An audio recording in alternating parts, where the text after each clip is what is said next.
Olá! Neste vídeo eu vou abordar um problema que tem em sua estrutura uma corrente de purga. É um problema com reação química que considera a corrente de reciclo para reaproveitamento de reagentes não reagidos e comumente uma corrente de purga pode ser instalada na corrente de reciclo para evitar acúmulo de alguma substância indesejada no interior do sistema. Então vamos ao enunciado. No processo Haber, para a fabricação de amônia, gás de síntese com composição de 75,2% de hidrogênio, 24,5% de nitrogênio e 0,3% de argônio é enviado a um reator após ser misturado com uma corrente de reciclo. A reação que ocorre é a seguinte: N2 mais 3H2 dando 2 de NH3, a nossa amônia. Para evitar o acúmulo de argônio na corrente de reciclo, que vai criar um efeito adverso na conversão de equilíbrio depois de atingir certa concentração, uma corrente de purga é instalada na corrente de reciclo. A mistura gasosa que entra no reator contém 79,5% de hidrogênio. A amônia produzida é separada dos gases que saem do reator em um separador e os gases não reagidos são reciclados. Os gases que saem do separador estão livres de amônia e contêm 80% de hidrogênio e a amônia produzida não contém nenhum gás dissolvido. Para uma base de cálculo de 100 mols de alimentação fresca, calcule: letra A, o número de mols da corrente de reciclo; letra B, o número de mols da corrente de purga; letra C, a conversão de único passe para o hidrogênio. Então, antes de nós fazermos aí o rascunho do nosso fluxograma, porque essa é uma dificuldade adicional desse problema, ele não apresenta em seu enunciado uma proposta de fluxograma, devemos considerar algumas coisas importantes. Primeiro, é um problema de reação química, nós temos praticamente todas as informações disponíveis, mas veja, uma das informações mais importantes para tratar um problema de reação, que nós já consideramos em vídeos anteriores, é o conhecimento prévio da conversão de único passe, e isso não é dado. Então esse problema será abordado de uma maneira alternativa, porque uma das respostas a serem alcançadas é a própria conversão de único passe na letra C. Vamos então ao rascunho do fluxograma deste processo. Nós devemos sempre, para um problema com reação, iniciar o fluxograma definindo o próprio reator. Sem ele, o problema não estará caracterizado. Este reator, como nos diz o enunciado, será abastecido por uma corrente de alimentação fresca com a composição informada e a base de cálculo é dada nesta corrente, 100 mols. Após a reação, nós teremos que a corrente que deixa o reator será encaminhada a um separador. Neste separador, toda a amônia será conduzida para a corrente P. Ela é uma corrente desprovida de gases dissolvidos, então é amônio puro. Porém, no processo de separação é gerada uma corrente que tem todos os gases não reagidos e a informação de que esta corrente tem alguma composição é dada somente com referência ao hidrogênio. Então aqui eu tenho a composição de 80% dessa corrente como sendo H2. O restante, os outros 20% que não são informados, são argônio e nitrogênio. Então o que acontece? No enunciado está dito que a corrente de gases não reagidos ela é reciclada ao processo. Então veja que isso é o encaminhamento para reaproveitar esses gases que não reagiram. E essa mistura da corrente de alimentação fresca com a corrente de reciclo produz uma corrente chamada FR, que seria a alimentação do reator, que tem a composição de 79,5%, como informado no enunciado também. Agora, a gente passa a análise da utilização da corrente de purga. Disse no enunciado que uma corrente de purga é instalada na corrente de reciclo para diminuir a concentração de argônio no meu processo. Então eu necessito puxar uma parte da corrente de reciclo para que uma amostra de argônio seja removida. Porém, não é dito que há um processamento desta corrente. Há apenas uma divisão. Se há uma divisão, eu tenho então que tanto a corrente de purga quanto a corrente de reciclo vão ter os três componentes, assim como a corrente de topo aqui, no separador, ela contém todos os gases não reagidos. Então, eu preciso fazer apenas uma observação antes da gente partir para os primeiros cálculos, que este ponto é um ponto de divisão de correntes. Eu já comentei em vídeos anteriores, mas sempre é válido ressaltar que um ponto de divisão, ele apenas divide as correntes, não afetando a composição das correntes resultantes em relação à corrente original. Portanto, quando eu divido a corrente do topo do separador em duas correntes, as quantidades que elas contêm serão diferentes, mas a composição não é afetada. Portanto, aqui já é uma primeira informação para que eu comece os meus cálculos de que, se a corrente do topo do separador possui 80% de H2, a corrente de reciclo também terá essa composição e a corrente de purga, consequentemente, também, devido ao fato de que um ponto de divisão apenas divide as correntes, suas vazões totais após a divisão mudam, e a gente não sabe isso porque não foi dada uma informação de proporção, mas a composição permanece a mesma. E isso vai ser importante por quê? Porque, alertando este fato, eu posso olhar para o seguinte sistema. O meu primeiro sistema do processo que eu posso fazer cálculos é o sistema 1, destacado em vermelho. Por quê? Depois da análise do ponto de divisão, garantindo que a minha corrente de reciclo tem 80% de H2, este é um ponto em que, das três correntes que interagem nele, eu sei uma delas e sei a composição de hidrogênio nas três. Isto permite que eu consiga escrever um balanço global para este ponto e mais um balanço para o hidrogênio, lembrando que num ponto como esse a gente não considera a reação química. A reação ocorre sempre no interior do reator, então qualquer ponto externo ao reator é passível de balanços de massa sem reação. Então, aqui eu já consigo determinar a resposta da letra A, porque este ponto envolve a corrente de reciclo. Então, no ponto 1, no sistema 1, eu posso fazer um balanço de massa global. Desconsiderando aspectos de acúmulo, que o problema não deixa claro que há acúmulo de substâncias em nenhuma das partes do meu sistema, dá a intuição de que tudo ocorre em estado estacionário, eu tenho que a combinação da corrente de alimentação fresca com a corrente de reciclo deve resultar na corrente de alimentação do reator FR. Eu conheço apenas a corrente F, então esta é a minha primeira equação. Veja, o nitrogênio e o argônio não são bons candidatos para conduzir os cálculos a partir de agora. Antes de discutir o ponto de divisão, o hidrogênio também não era, mas com essa característica confirmada de que o reciclo possui a mesma composição da corrente de topo do separador, eu consigo daí fazer um balanço por componente para o hidrogênio. Então, o balanço para o hidrogênio no sistema 1, lembrando que é um balanço simples, sem reação química, é a fração do hidrogênio em F vezes F, mais a fração do hidrogênio no reciclo vezes o reciclo, isso tem que dar a fração do hidrogênio na alimentação do reator vezes a corrente de alimentação. Trocando aí os valores conhecidos, eu tenho a minha segunda equação para o problema. Eu vou utilizar a equação obtida pelo balanço global para substituir a variável FR que já está isolada. Portanto, este é o meu próximo passo. Agora eu posso isolar a variável R para calcular que o reciclo para este problema deve ser igual a 860 mols. Uma vez sabendo o reciclo, eu posso retornar ao balanço global para obter que a alimentação do reator total é 960 mols. Então, a nossa letra A está respondida. Basta agora nós passarmos aos cálculos que envolvem a corrente de purga e também, uma vez já calculados os valores necessários, nós conseguiremos estimar a conversão de único passe. Eu vou então repetir aqui o meu fluxograma porque vai ser necessário a redefinição do sistema para considerar a corrente de purga e as demais correntes interessantes. Então, o sistema definido é o sistema 2 em laranja e aqui eu devo ressaltar algumas informações importantes. Primeiro, como somente cruzam as fronteiras do sistema corrente F, a corrente de purga e a corrente de produto, somente elas entrarão nos meus cálculos. Mas há aqui que observar o seguinte: se o reator está no interior do seu sistema, você deve evitar a escrita de balanços sem reação química, achando que todo hidrogênio que está em F, por exemplo, deve ser igual à soma do hidrogênio que está na corrente de purga com o hidrogênio que está na corrente de produto. Por quê? Porque o fato de haver um reator no interior do seu sistema, ele desbalanceia o número de mols totais justamente por causa da reação química estar acontecendo. O que nós podemos fazer num sistema como esse, então? Nós podemos fazer balanços com reação química.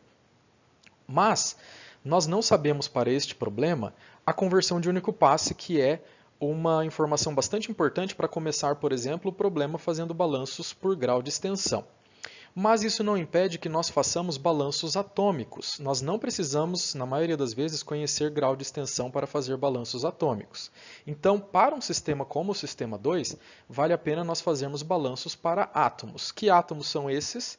Hidrogênio, nitrogênio e argônio.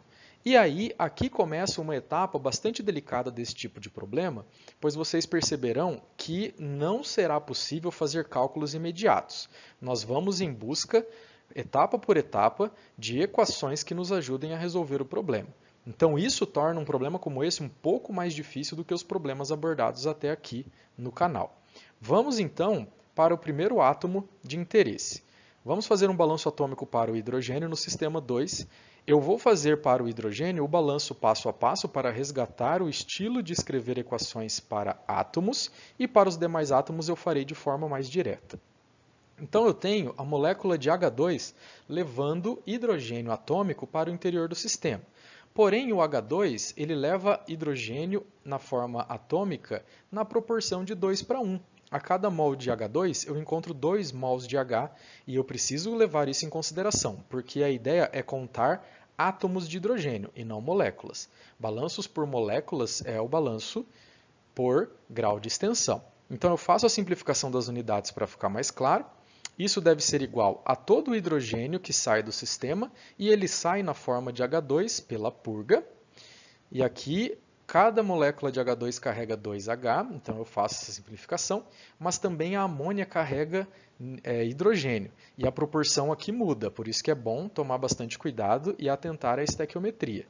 Nós temos aqui que cada mol de H2 carrega 3 mols de H. Então eu faço essa simplificação. Resumindo, eu tenho, já substituindo aí os valores conhecidos, né, que H2 na corrente F é 75,2% da corrente total, vezes ali a proporção estequiométrica. Na purga, eu sei que 80% da corrente de purga é H2, vezes a proporção estequiométrica. Já a corrente P, ela é toda amônia pura, e a amônia tem uma proporção em relação ali ao hidrogênio, né? O hidrogênio está na amônia na proporção de 3 para 1. Então eu já troquei pelas variáveis aí que vão me interessar. Então a primeira equação obtida é esta. Veja que eu tenho duas incógnitas e apenas uma equação, eu não posso fazer muita coisa nesta etapa do problema. Mas nós temos ainda 2 átomos a serem investigados. Agora nós podemos passar ao balanço para o nitrogênio no sistema 2. Nitrogênio é carregado na corrente F pela molécula de N2, na proporção de 2 para 1. Na purga é a mesma coisa, né, 2 para 1. E na corrente P é 1 para 1. Na molécula de amônia é essa proporção estequiométrica do nitrogênio. Então, trocando os valores que eu já conheço, eu obtenho aí uma segunda equação que para nós ela vai ser mais útil nesta forma. Veja, nesta equação eu tenho duas incógnitas, mas pensando na equação anterior do balanço atômico para hidrogênio, juntando com essa eu tenho duas equações e 3 incógnitas. Então piorou um pouquinho a minha situação. Eu não consigo fazer muita coisa a partir daqui. Mas isso não tem problema, eu preciso ir em busca de mais equações. Se eu estou com 3 incógnitas, eu necessitarei de 3 equações, e é esse o objetivo. Primeiramente, vamos fechar aí o balanço atômico, né, porque falta o argônio. Para o argônio no sistema 2, eu tenho que todo argônio que entra em F atômico deve sair na corrente de purga, né? Afinal a corrente P não carrega nenhum argônio. Então o balanço para o argônio, eu sei imediatamente quanto argônio deve ter na corrente de purga. Esse valor vai ser importante no nosso próximo passo. Resgatando então as equações escritas até agora, o balanço de hidrogênio me deu esta equação que eu chamei de equação 1, o balanço para o nitrogênio me deu a equação número 2, e agora eu preciso fazer uma simplificação para me ajudar um pouco mais. Eu vou incluir aí a equação 2 na equação 1 com o objetivo de eliminar a minha corrente P. Veja que, algebricamente, eu conduzo as seguintes etapas e obtenho uma equação que eu chamei de 3. A razão pela qual eu faço esse procedimento vai ser melhor explicada na próxima etapa. Aqui, acabaram-se as possibilidades de balanços por átomos. Todos os átomos envolvidos no problema já forneceram as equações que eles podem oferecer. Então, eu necessito agora de mais uma equação que envolva a variável PU, que é a minha corrente total de purga, e o nitrogênio na corrente de purga. É possível obter uma equação que envolva essas duas variáveis e que seja diferente da equação número 3?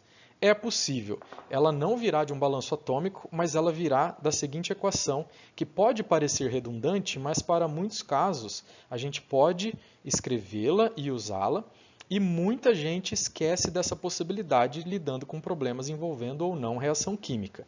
A equação a ser usada é a seguinte: a corrente de purga ela tem uma equação para a sua própria composição. A corrente total de purga ela é dada pela soma de todo mundo que compõe essa corrente. Então ela é dada pelo hidrogênio na purga mais nitrogênio na purga mais o argônio na purga. E veja só que interessante, e é isso que justifica o porquê que nós fizemos e calculamos esta incógnita. Ó, esta aqui nós já conhecemos. Nós temos uma das variáveis de interesse. O hidrogênio na purga nós não conhecemos, mas nós sabemos informações bastante relevantes sobre o hidrogênio. E aqui está a minha segunda incógnita. Então, olha só, eu vou trocar aquilo que eu conheço. Eu sei que na corrente de purga o hidrogênio está presente em 80%. E veja, ó, esta agora é uma equação em função do número de mols de nitrogênio na purga e também da corrente total de purga. E ela, fazendo os rearranjos, ó, aqui eu chamei de equação 4, ela é uma equação diferente da minha equação 3. Então elas podem compor um sistema 2×2 e aí fornecer os cálculos que eu preciso para descobrir a corrente de purga. Veja que aqui no formato da equação 4 eu já isolei a incógnita número de mols de nitrogênio na purga.